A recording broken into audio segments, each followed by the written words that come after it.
For me, mathematics is a part of life, but kind of invisible part of life, essentially half of my life, in non-physical world. Born close to a big forest in the Moscow suburbs, Maxim Kontsevich was inspired by his brother, Leonid. We played together, he gave me problems, and there was also some very nice books with problems for kids. In mathematics, it's a really perfect object. They have precise meanings and never changing. Most things which you can prove in mathematics always will be things which you will be never able to prove, but they're still true.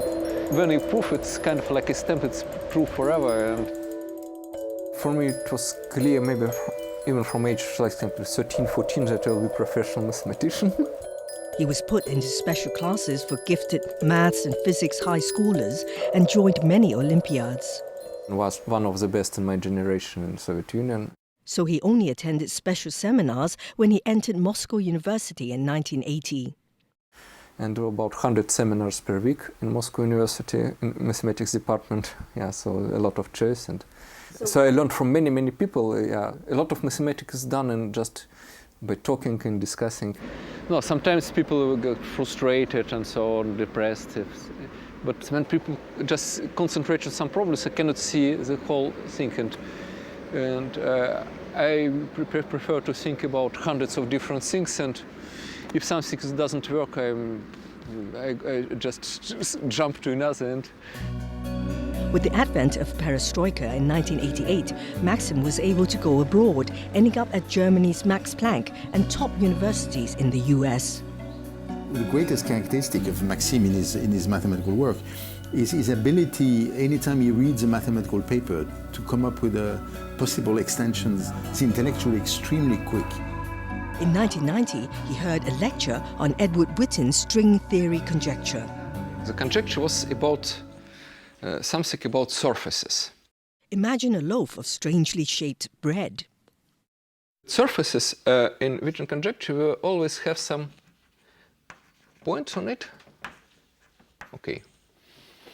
You get some points and you remove points. You get a hole and then the holes start to grow and then eventually they touch each other and what one get, it's called a ribbon graph. So you get very tiny pieces of ribbon. Just one day after the lecture, I found an idea that it should go through matrices, because graphs are related to matrices, and then it was first step, so I replaced what he read by integral over matrices, was a very beautiful integral, but then it took me about a year to understand how it's related to integrable system. the answer came to Maxim in a trance while on a train in Italy.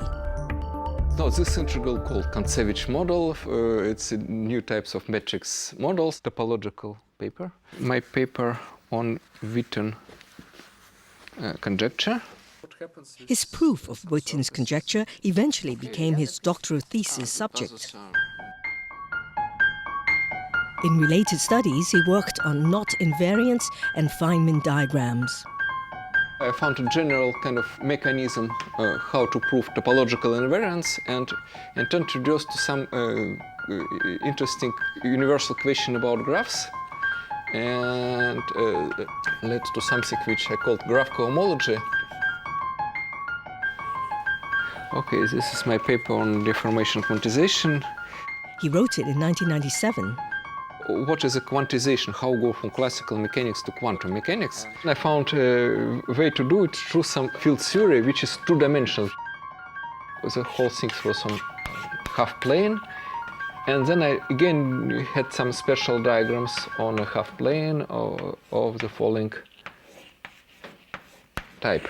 It became a big subject, yeah, in algebra. It became so complicated and technical that I don't understand it anymore, I have to say.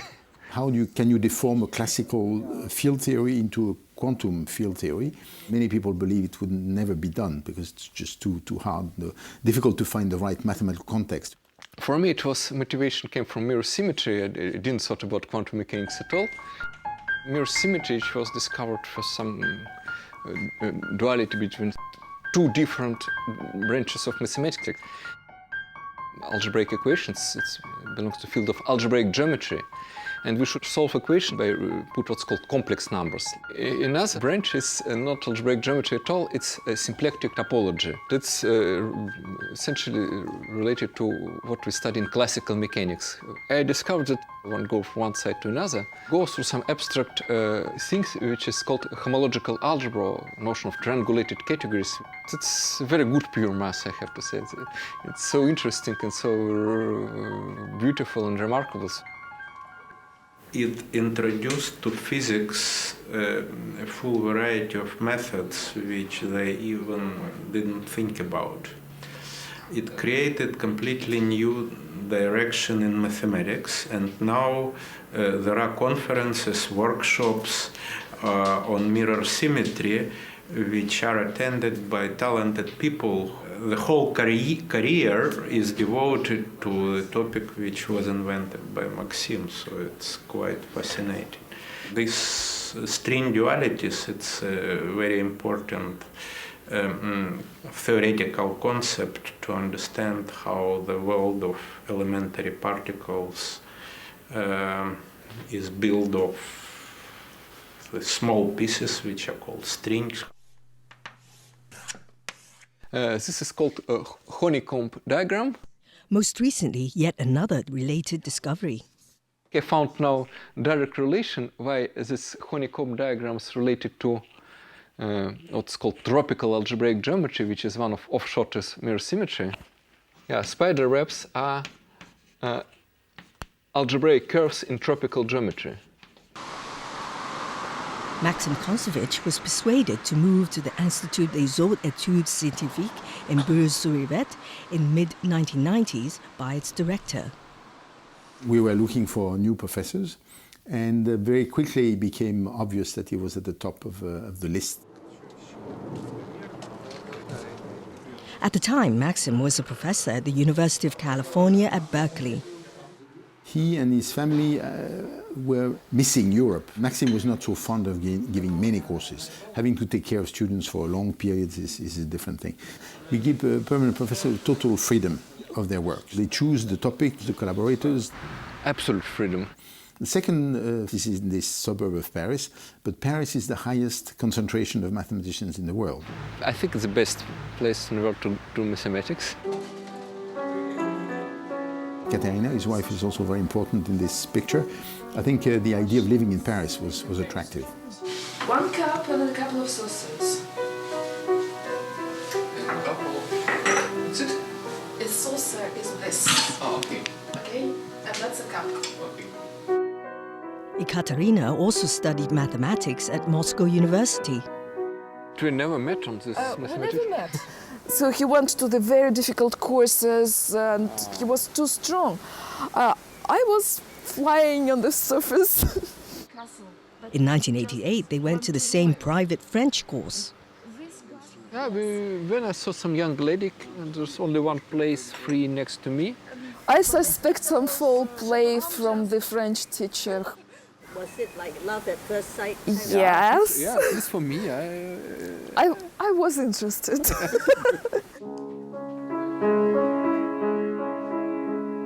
They shared musical interests, she on the piano, he the cello. They married in 1993 in Germany. They have one young son.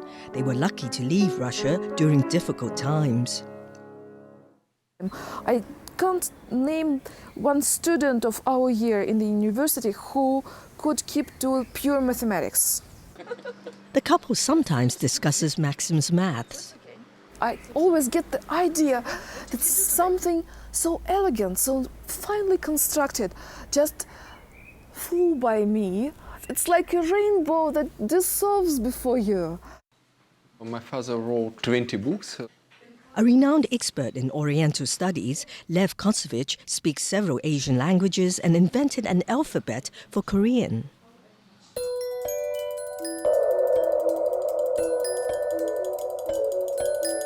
Sorry. Oh, yeah, no. Not here. How do you find anything in this time? Hardly, yeah. Sometimes I have problems to find stuff. Yeah, here it is. Yeah. What? I have a But I don't know what is doing there. At least it's one of my recent papers, yeah, with. In principle, I should at some point find a time to organize things. But I'm really afraid when I start to look on things, there will be so many interesting things I will never finish. Yeah. Maxim has written about 70 papers. I'm very glad, I'm fortunate to be his co-author on many papers. He is one probably of the best living mathematicians in the world. He is very original, with a very powerful intuition. It's my life, and it's the thing which I do the best. I will be never tired of mathematics. So beautiful and endless, yeah. So.